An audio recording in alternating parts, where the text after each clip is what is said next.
Navy radar ఈరోజు ప్రపంచంలో ఉన్నటువంటి అమెరికా కావచ్చు, పెద్ద పెద్ద దేశాలు కావచ్చు, మన దేశంలో ఉన్నటువంటి అనేక రాష్ట్రాలు, అనేక దేశాలు ఈ రాడర్ స్టేషన్ను వ్యతిరేకించినాయి.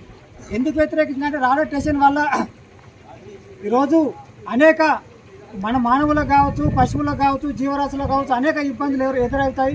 పొల్యూషన్ సమస్య వస్తుంది, అనేక సమస్యలకు ఇబ్బందులు పడతాయి. కాబట్టి దాన్ని వ్యతిరేకించాలని చెప్పేసి అన్ని రాష్ట్రాలు, అన్ని దేశాలు వ్యతిరేకించినాయి. కానీ మన రాష్ట్రంలో మన వికారాబాద్ జిల్లాలో దాన్ని తీసుకొచ్చి దానికి స్వాగతం చెప్పి మన వికారాబాద్ జిల్లాలో ఏర్పాటు చేయాలని చెప్పేసి మన ఆమోదం అనేది జరుగుతూ ఉన్నది.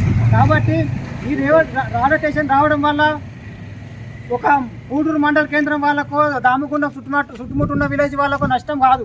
మన వికారాబాద్ జిల్లాలో ఉన్నటువంటి మన దామగుండం 100 కిలోమీటర్, ఎక్కడ చూసినా 100 కిలోమీటర్, 200 కిలోమీటర్ల వరకు కూడా దీని ప్రభావం ఉంటుందని చెప్పేసి శాస్త్రవేత్తలు కావచ్చు, పర్యావరణవేత్తలు కావచ్చు చెప్తా ఉన్నారు. అనేక దేశాలు వద్దన్నప్పటికీ కూడా మన దేశం ఓకే అని చెప్పేసి కేంద్ర ప్రభుత్వం కానీ, రాష్ట్ర ప్రభుత్వం కానీ ఇక్కడ గూడూరు మండలంలో ఏర్పాటు చేయడం చాలా బాధాకరమైన విషయం.